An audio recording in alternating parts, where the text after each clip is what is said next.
Welcome to the Conceive, Believe, and Achieve podcast, where we delve into the minds of elite athletes and coaches to uncover secrets behind their success. I'm your host, Sean Garris, former university wrestling coach, former NC2A D1 wrestler, national champion, Olympic trials medalist, Brazilian Jiu-Jitsu black belt, and world team coach in grappling, and author. Join me as we explore the realms of training, mindset, goal setting, overcoming adversity, and various coaching methodologies in the world of sports. Get ready to be inspired and motivated as we learn from the best in the game on our journey to achieving greatness. Hey wrestlers, ready to show your passion for wrestling and style? Introducing the Let's Wrestle apparel designed for champions like you. Whether you're on the mat or in the gym or out with friends, Let's Wrestle apparel is made for comfort, durability, and making a statement. Their high-quality, breathable fabric keeps you cool and focused no matter how intense life gets. With bold designs and a perfect fit, Let's Wrestle apparel is more than just clothing. They're a badge of honor for dedicated athletes. Available in a variety of sizes and colors, there is clothing in the Let's Wrestle apparel collection for every wrestling warrior. Don't just wrestle, wrestle in style. Visit their website at www.letswrestle.ca to browse their collection and order yours today. Join the movement and let the world know you're ready to rumble with Let's Wrestle apparel. Welcome to Wrestling with Goals to Conceive, Believe, and Achieve show. Ana Godinez, welcome to the show all the way from Hungary, Budapest, Hungary. Is that where you are currently? Yes. For those of you that don't know who Ana is, she is the 2024 Olympic representative for her weight class for Canada, and she is currently training, I believe. Are you just visiting? Sorry? Are you training or visiting? No, I'm training. I'm competing and then training and then competing again. Okay, well, let's talk about that. You just flew over to. We've had a really tough time getting a hold of each other and getting this set up, this interview. So thank you again, just for giving me some time so that we can chat.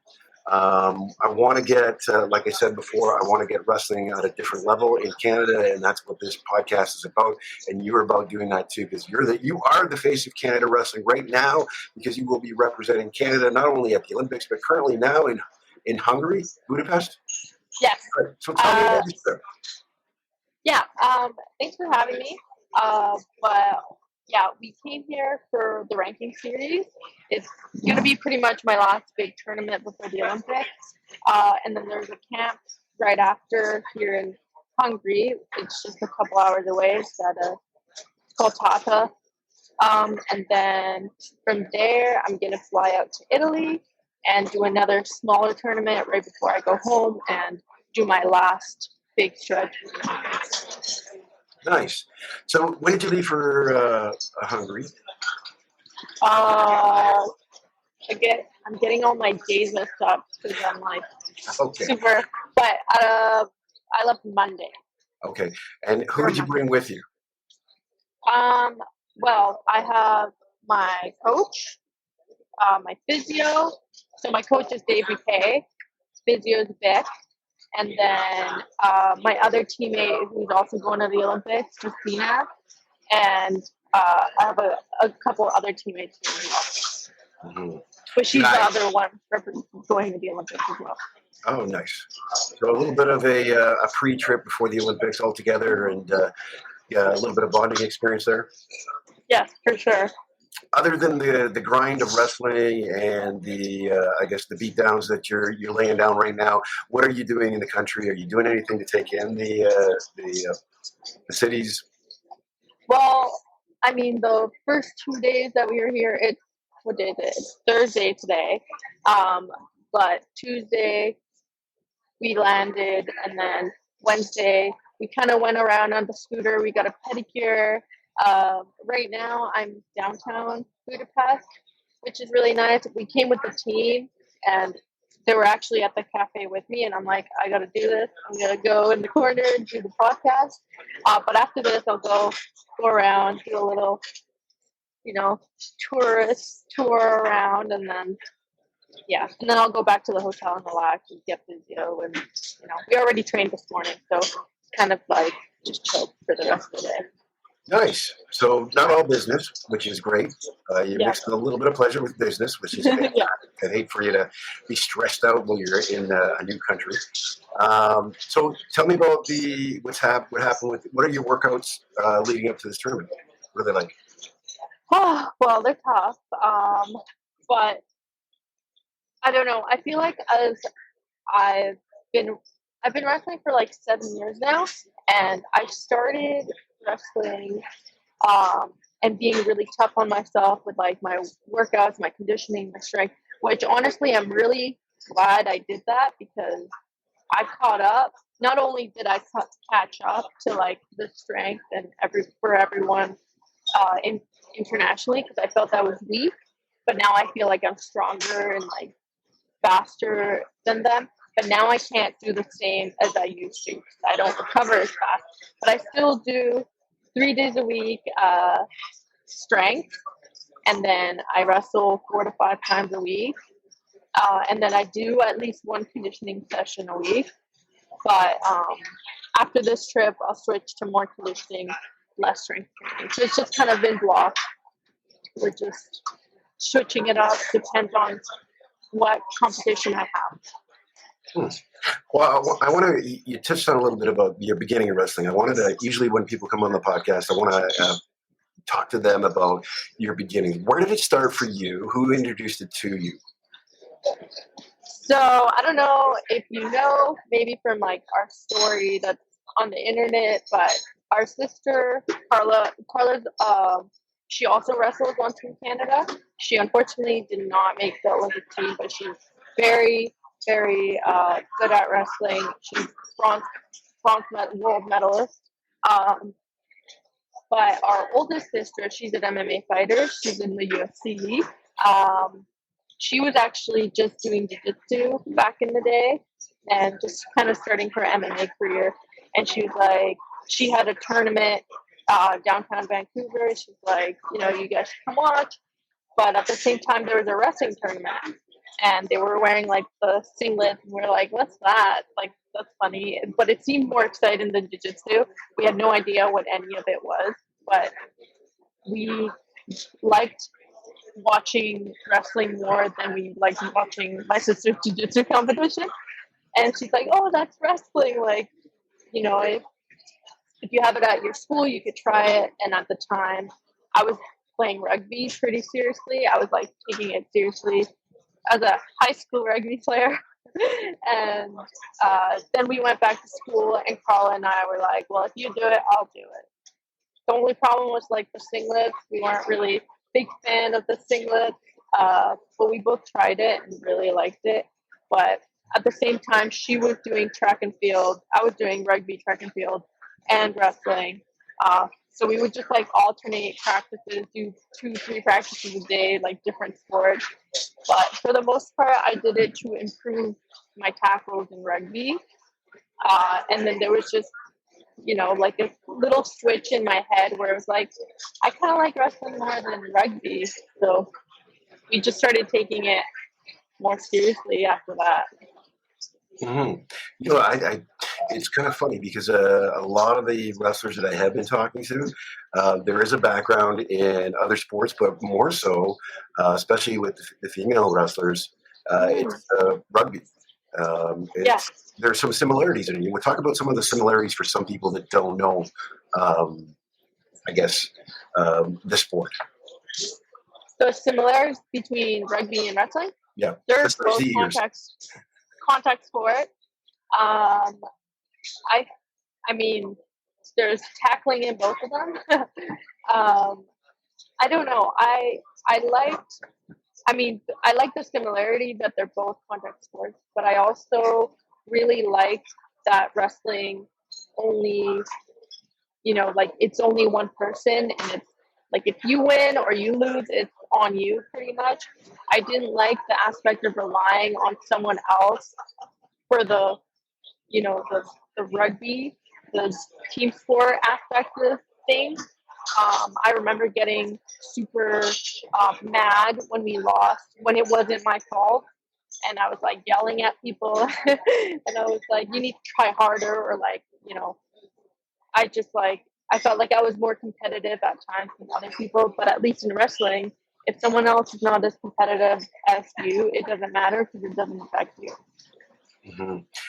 I'm listening to you talk about, you're getting angry that other people are pulling their weight.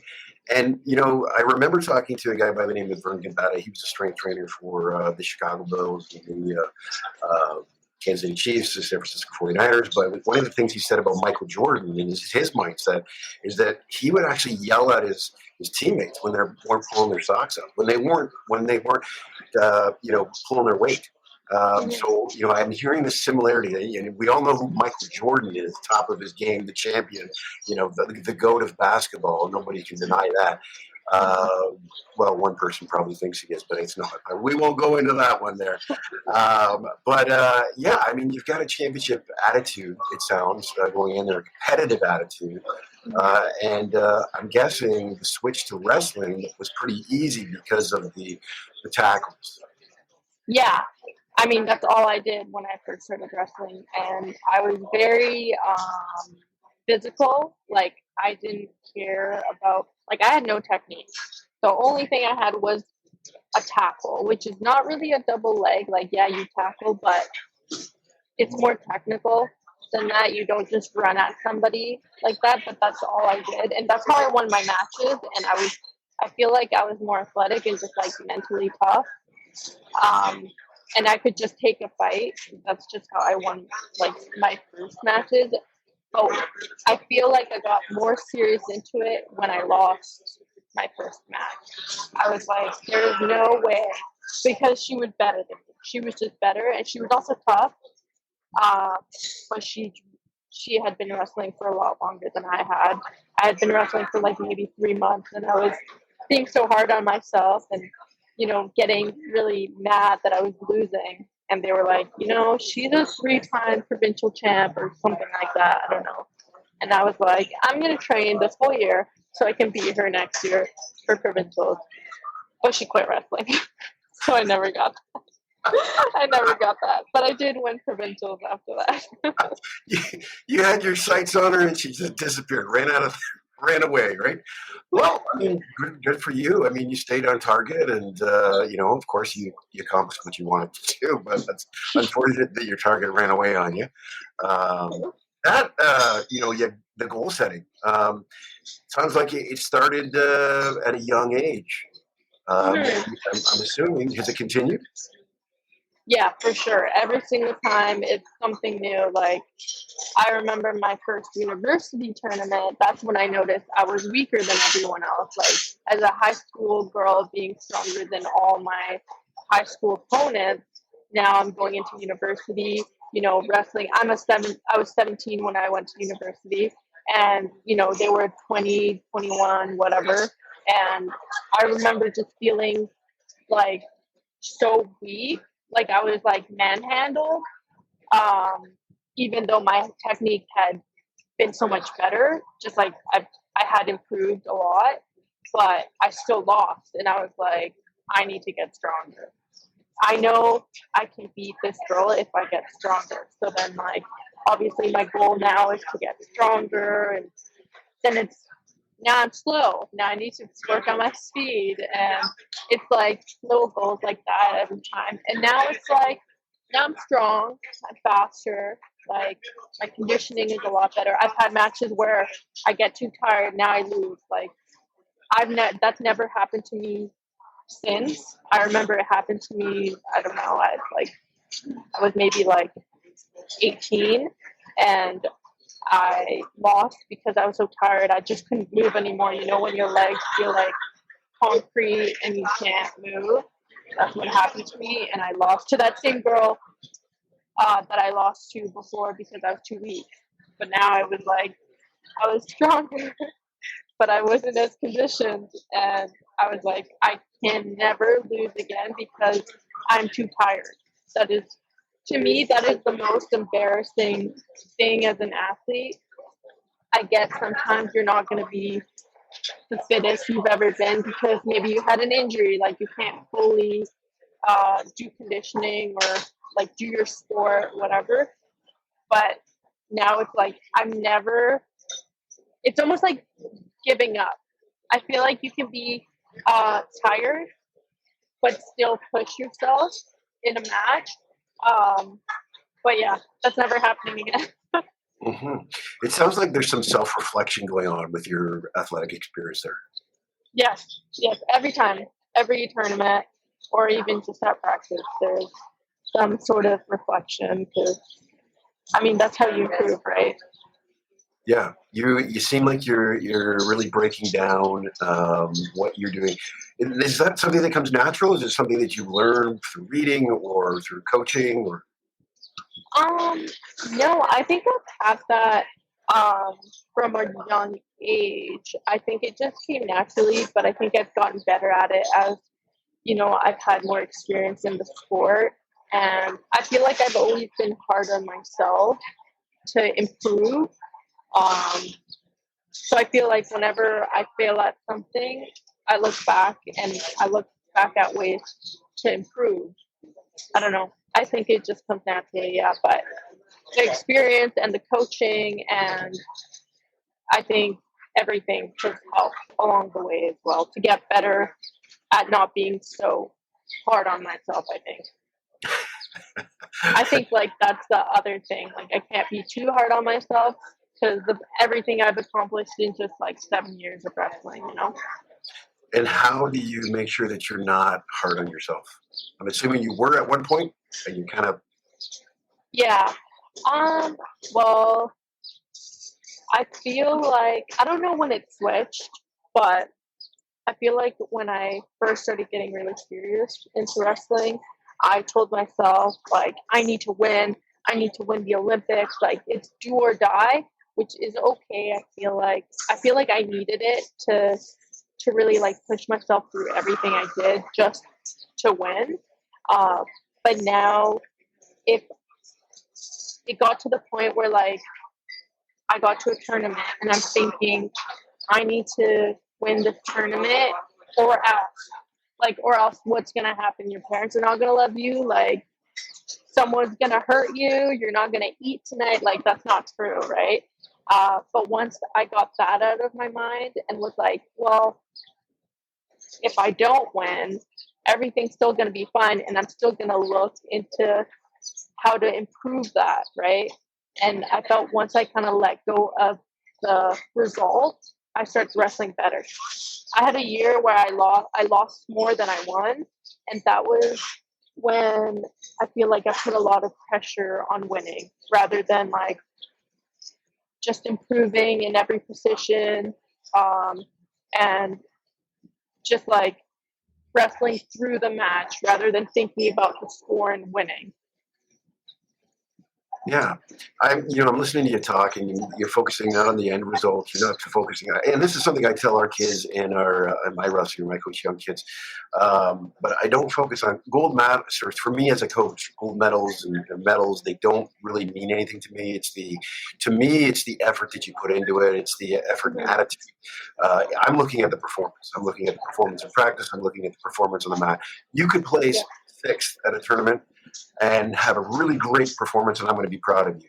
You can win a national championship and just squeak by and have a piss poor,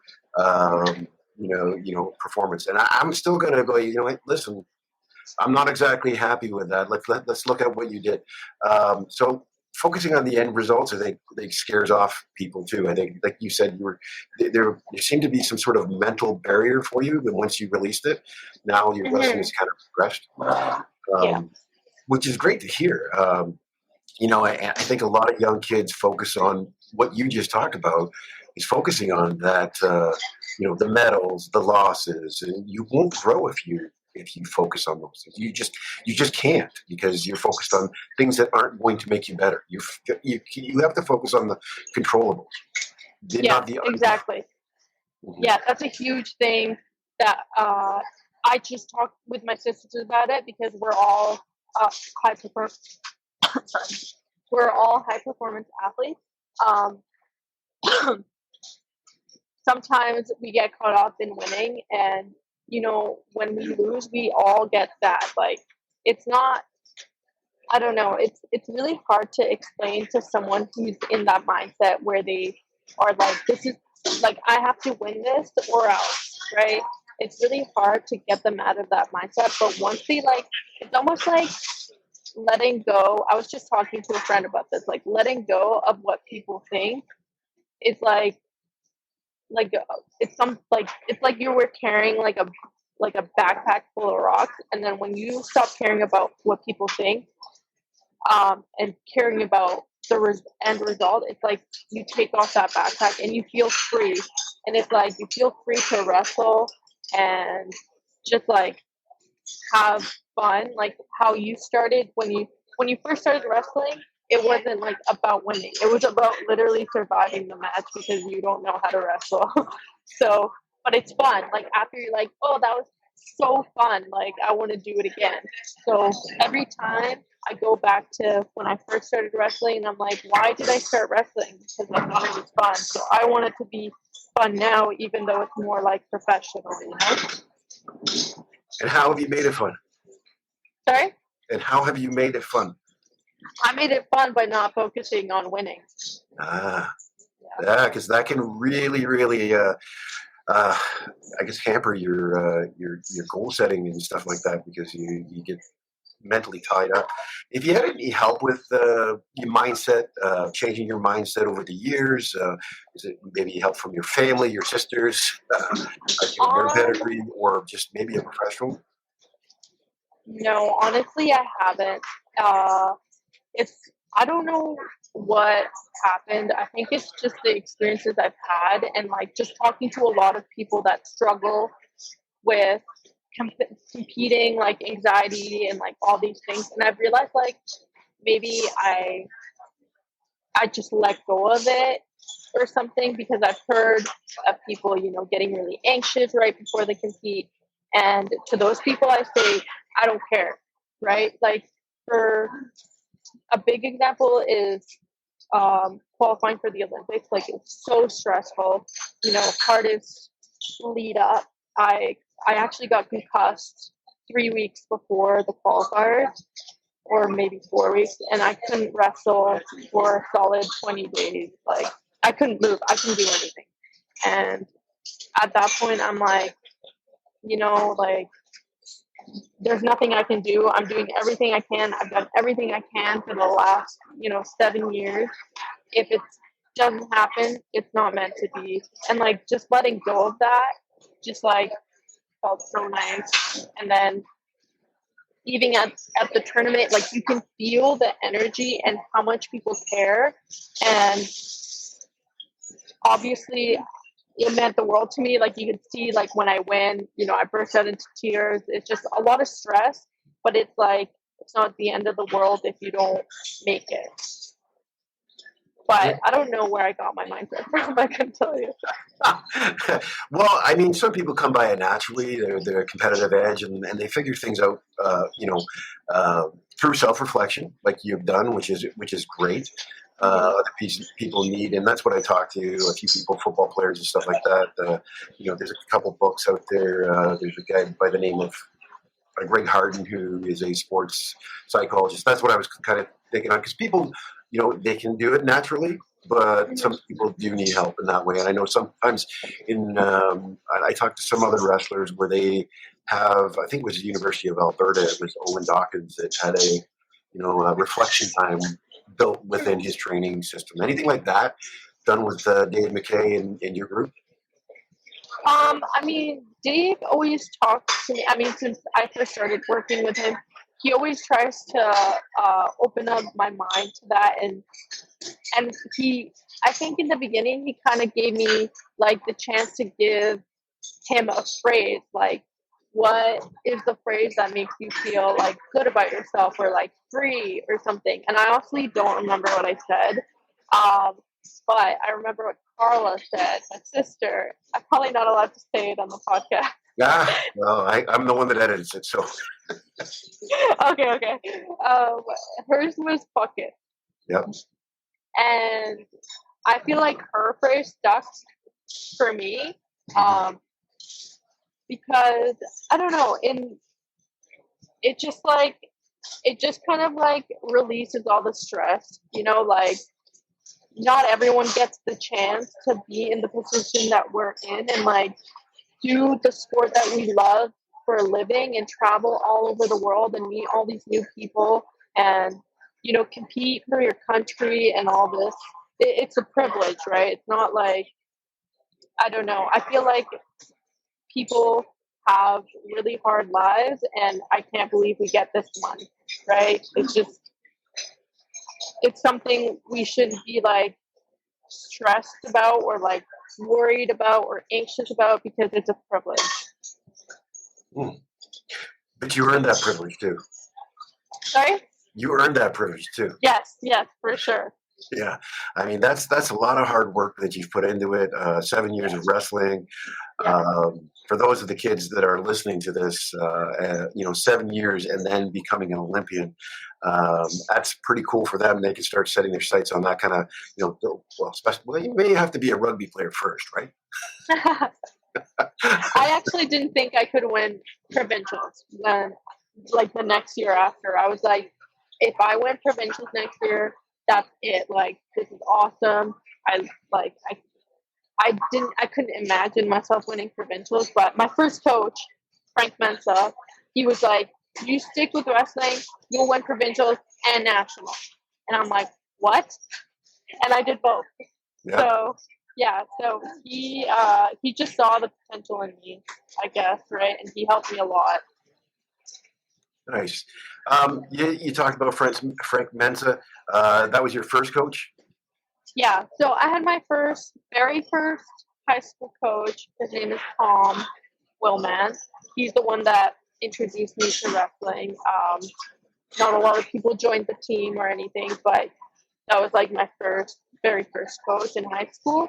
And then my very first club coach was Frank Mensa. It was actually very nice. He took us, Carla and I, in. We had no money to pay him, nothing. We just had like our hard work. We told him like we just work hard, just take us in, right? And he took us in and he was like, you work hard and you're going to win provincials and you're going to win nationals and you're going to make world teams and you can go to the Olympics, like you win the Olympics. And I'm like, I'm just trying to win provincials. I'm just trying to beat this girl. But he's still a really good coach. He has a really good team right now that I actually go and work with some of the kids there still. So. Okay, so getting onto that, where are you training currently when you're not in Budapest? I train up at SFU, Simon Fraser University in Burnaby. That's kind of like our location. It's me, Carla, my sister, Justina, who's on the Olympic team, me, Sean, and a bunch of others, but those are like the senior athletes that are on the national team. Mm-hmm. And then there's more U23s and stuff like that. Okay. And sorry, did you attend school at FSU? I went to UFV, University of Fraser Valley, for 2 years, and then I transferred to SFU for a year.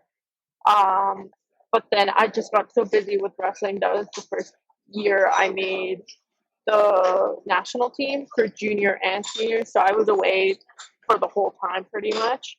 I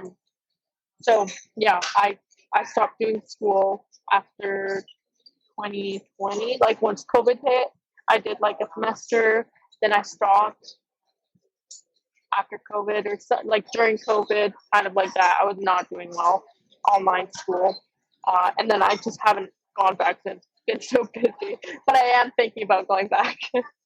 Thank you for tuning into the Conceive, Believe, and Achieve podcast. I hope you found today's episode insightful and inspiring.